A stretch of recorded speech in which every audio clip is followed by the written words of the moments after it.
রাত্রে খাওয়ার পর বেঁচে যাওয়া ভাত দিয়ে যে এত সুন্দর পিঠা তৈরি করা যায়, আপনারা কি আগে জানতেন?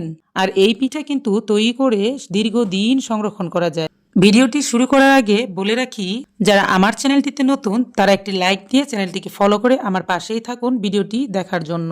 স্কিপ না করে ফুল ভিডিওটি দেখতে থাকুন। প্রথমেই দেখতে পাচ্ছেন এইখানে আমি নিয়ে নিলাম কিছুটা পরিমাণের ভাত। এই ভাতগুলো রাত্রে খাওয়ার পরে বেঁচে গেছে। আর এই বেঁচে যাওয়া ভাত দিয়েই কিন্তু আজকে পিঠা তৈরি করব। বেঁচে যাওয়া ভাত দিয়ে পিঠাগুলো তৈরি করার জন্য লাগবে আমার কিছুটা পরিমাণের সাবুদানা।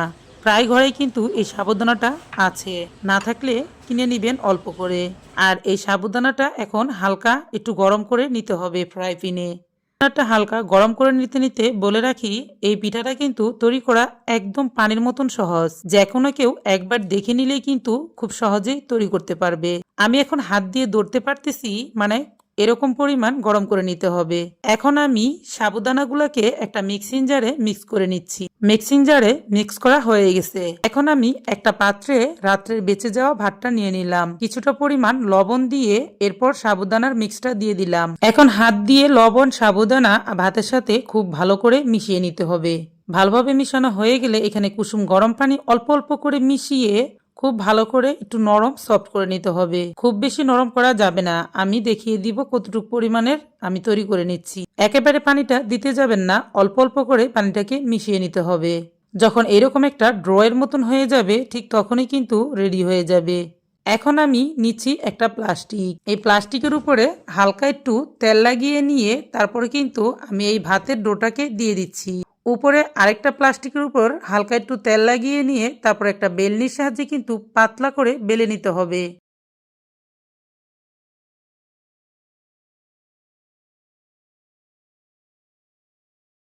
যখন বেলা হয়ে যাবে তখন একটা স্টিলের গ্লাস দিয়ে আমি কেটে দেখিয়ে দিচ্ছি কিভাবে গোল গোল করে কেটে নিতে হবে। দেখতেই পাচ্ছেন একবার বেলে নিয়ে প্রায় 6 পিসের মতন পাপড় পিঠা তৈরি করা যায়। এখন আমি আপনাদের সুবিধার কারণে আবারও তৈরি করে দেখিয়ে দিচ্ছি। আমি আপনাদের বুঝিয়ে দিলাম কিভাবে রাত্রের বেঁচে যাওয়া ভাত দিয়েও এই পিঠাটা সহজ পদ্ধতিতে তৈরি করা যায়। এখন আমি অনেকগুলাই তৈরি করে নিয়েছি। এখন আমি এগুলাকে ভাপ দিয়ে নেব। সাবুদানাটা যেহেতু কাঁচা আছে তার জন্য ভাপ দিয়ে নিলে খুব সহজ হবে। হাঁড়িতে দেওয়ার পর 40 সেকেন্ড করে রেখে নামিয়ে নিতে হবে। এর ভিতরে কিন্তু ভাপানো হয়ে যাবে। আমি কয়েকটা আপনাদেরকে ভাপ দিয়ে দেখিয়ে দিলাম। এখন আমি একই নিয়মে সবগুলাই ভাপ দিয়ে নিচ্ছি। আমার সবগুলো পিঠাই কিন্তু এখানে ভাপ দেওয়া হয়ে গেছে। দেখতেই পাচ্ছেন কত সহজ পদ্ধতিতে এই রাত্রের বেঁচে যাওয়া ভাত দিয়ে পাপড় পিঠাটা তৈরি করা যায়। এখনো যারা আমার ভিডিওটি দেখতেছেন কিন্তু একটি লাইক দিতে হয়তোবা ভুলে গেছেন, তারা একটি লাইক দিয়ে দিবেন। আর যারা একেবারে নতুন তারা চ্যানেলটিকে ফলো করে রাখবেন। এখন দেখুন আলতো হাতে টান দিলে কিন্তু পিঠাগুলা একদম উঠে আসতেছে। এই পিঠাগুলো আমি আপনাদেরকে দুইটা উঠাই দেখাই দিলাম। এখন আমি সবগুলা উঠাইয়া রেডি করে নিচ্ছি। দেখতেই পাচ্ছেন সবগুলো পিঠা উঠানো হয়ে গেছে। এখন এই পিঠাগুলোকে কিন্তু রোদ্রে শুকিয়ে নিতে হবে। ভালো মতন রোদ থাকলে 2 দিনের মতন রোদ লাগবে শুকাতে। যেহেতু এটা ভাতের তৈরি পিঠা তার জন্য রোদটা কিন্তু বেশি দিন দিতে হবে। আমার পিঠাগুলো এখানে শুকিয়ে একদম কটকটা হয়ে গেছে।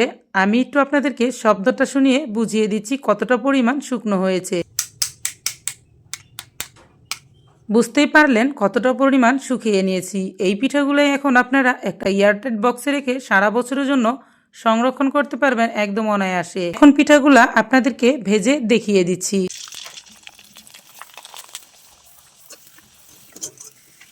একটা পিঠা দেওয়ার সাথে সাথেই দেখতে পাচ্ছেন ফুলে কেমন ডবল হয়ে গেছে। যত বেশি পাতলা করে নেবেন ততই কিন্তু পিঠাটা ফুলে উঠবে। একে একে আমি এভাবে সবগুলা পিঠাই ভেজে নিচ্ছি। আমি সবগুলাই ভাজবো না, কিছুটা পরিমাণ ভেজে শুধু আপনাদেরকে দেখিয়ে দিচ্ছি। বাকিগুলো আমি সংরক্ষণ করব। পিঠাগুলো আমার ভেজে নেওয়া হয়ে গেছে, দেখতেই পাচ্ছেন। একটা পিঠা আমি আপনাদেরকে ভেঙে দেখিয়ে দিচ্ছি কতটা মুচমুচে হয়েছে।